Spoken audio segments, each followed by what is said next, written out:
الحدید، المجادلہ،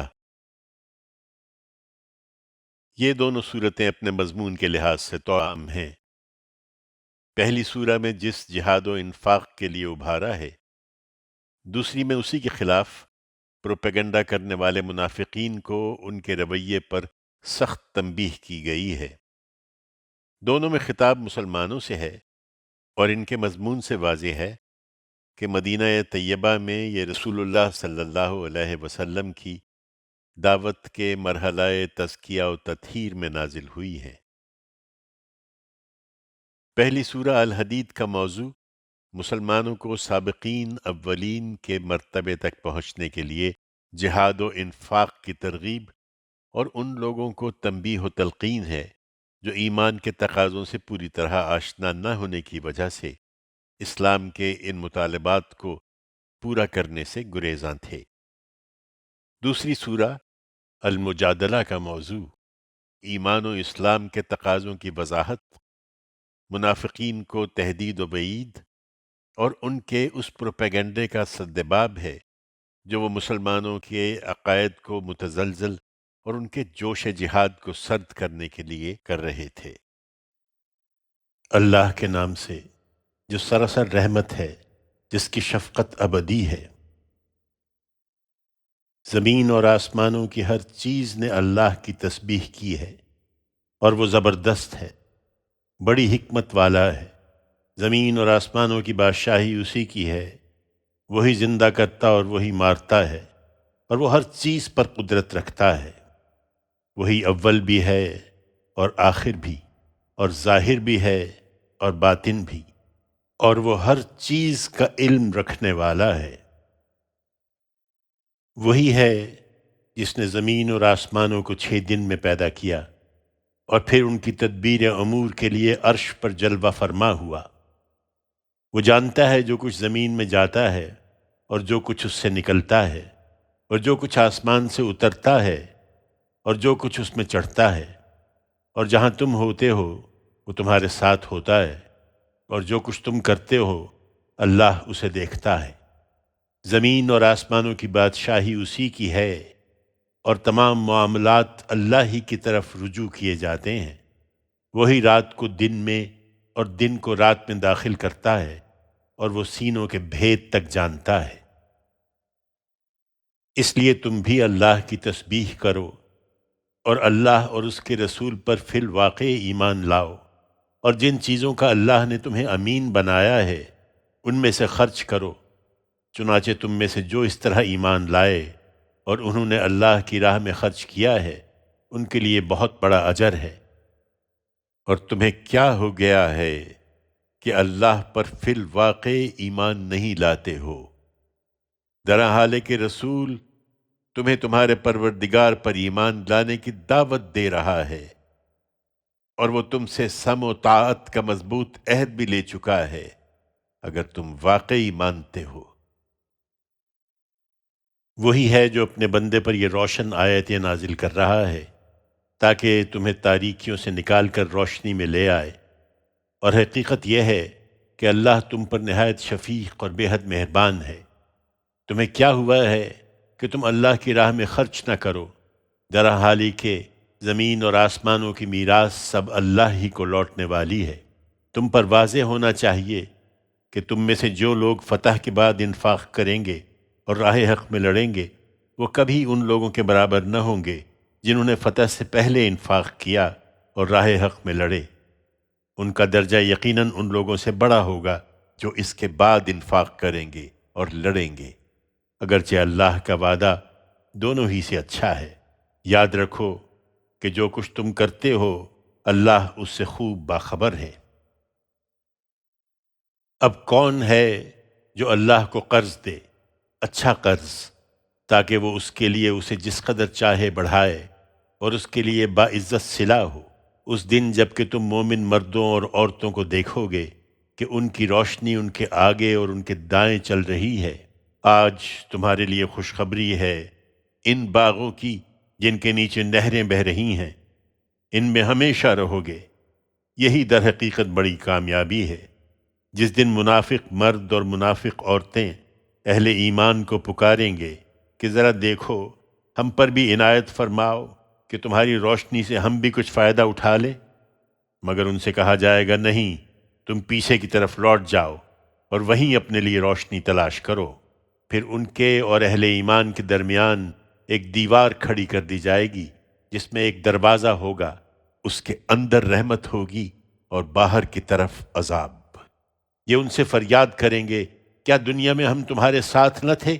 وہ جواب دیں گے کہ بے شک ساتھ تو تھے، مگر تم نے اپنے آپ کو فتنوں میں ڈالے رکھا، ہمارے لیے گردشوں کے منتظر رہے، شبہوں میں مبتلا رہے، اور تمہاری آرزویں تمہیں فریب دیتی رہیں، یہاں تک کہ اللہ کا فیصلہ ظاہر ہو گیا، اور وہ بڑا دغاباز آخر وقت تک تمہیں اللہ کے معاملے میں فریب ہی دیتا رہا۔ اس لیے آج نہ تم سے کوئی فدیہ قبول ہوگا اور نہ ان لوگوں سے جنہوں نے کھلا کفر کیا تھا۔ تم سب کا ٹھکانہ جہنم ہے، وہی تمہارا مرجع ہے، اور وہ کیا ہی برا ٹھکانہ ہے۔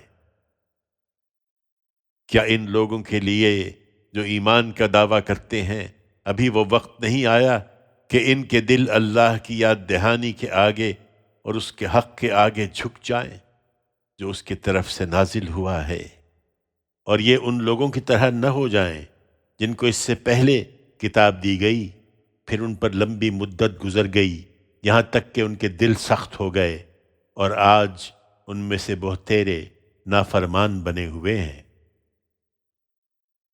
تم آگے بڑھو، کیا بعید ہے کہ اللہ تمہارے دل پگھلا دے۔ جان رکھو کہ اللہ زمین کو اس کے مردہ ہو جانے کے بعد بھی زندہ کر دیتا ہے۔ اپنی آیتیں ہم نے تمہارے لیے واضح کر دی ہیں تاکہ تم عقل سے کام لو۔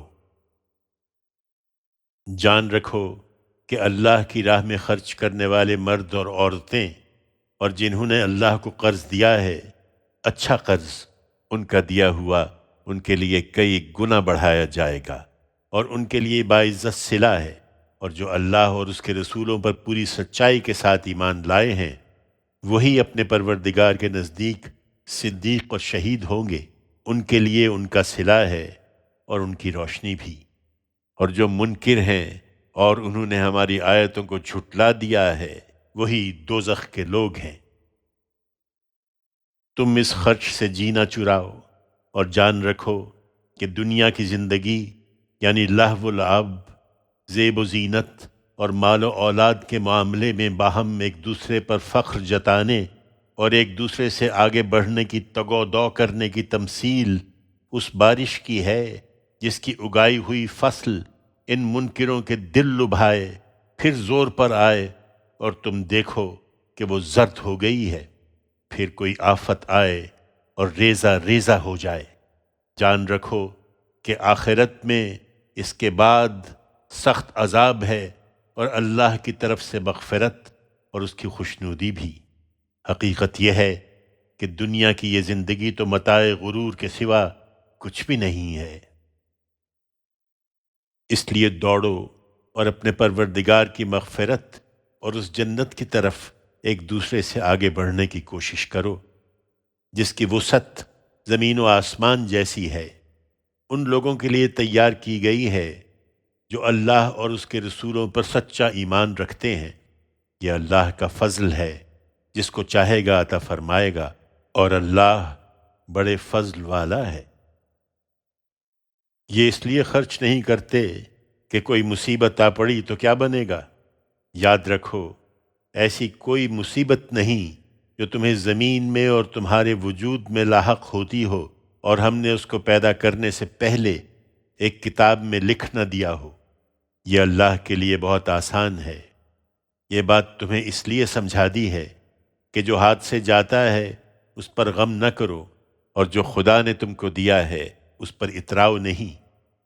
اور یاد رکھو کہ اللہ ان لوگوں کو بالکل پسند نہیں کرتا جو اپنے آپ کو بڑی چیز سمجھتے اور فخر جتاتے ہیں، جو خود بھی بخل کرتے اور دوسروں کو بھی بخل کی ترغیب دیتے ہیں، اور جو اس تنبیہ کے بعد بھی روگردانی کریں تو اللہ کو ان کی کچھ پرواہ نہیں، اس لیے کہ اللہ بے نیاز اور ستودہ صفات ہے۔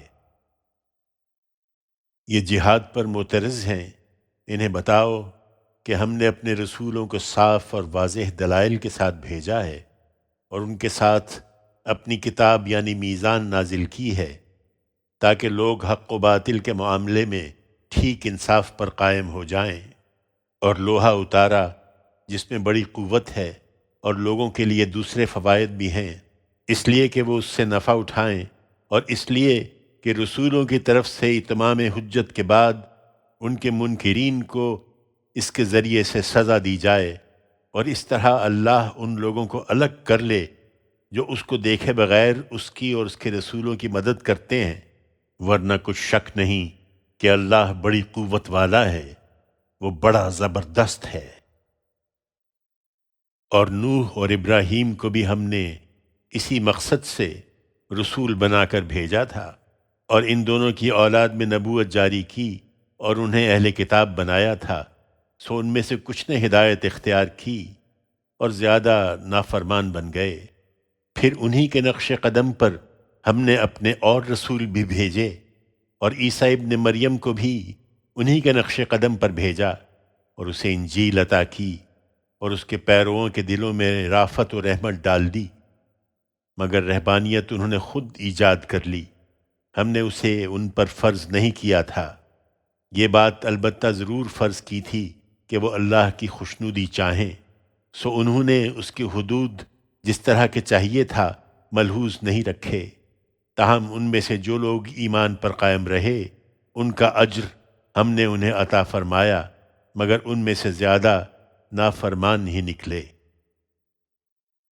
ایمان والو، اللہ سے ڈرو اور اس کے رسول کو مانو جس طرح کے ماننے کا حق ہے۔ اللہ تمہیں اپنی رحمت سے دوہرا حصہ عطا فرمائے گا اور تمہارے لیے وہ روشنی مہیا کرے گا جس کو لے کر تم قیامت میں چلو گے، اور تمہیں معاف فرمائے گا۔ اللہ بڑا معاف کرنے والا اور بڑا مہربان ہے۔ اس کی رحمت کے لیے سبقت کرو تاکہ یہ اہل کتاب نہ جانیں کہ اللہ کے فضل پر ان کا کوئی اجارہ نہیں ہے، اور یہ کہ اللہ کا فضل اس کے اپنے ہی ہاتھ میں ہے، وہ جس کو چاہتا ہے عطا فرماتا ہے، اور اللہ بڑے فضل والا ہے۔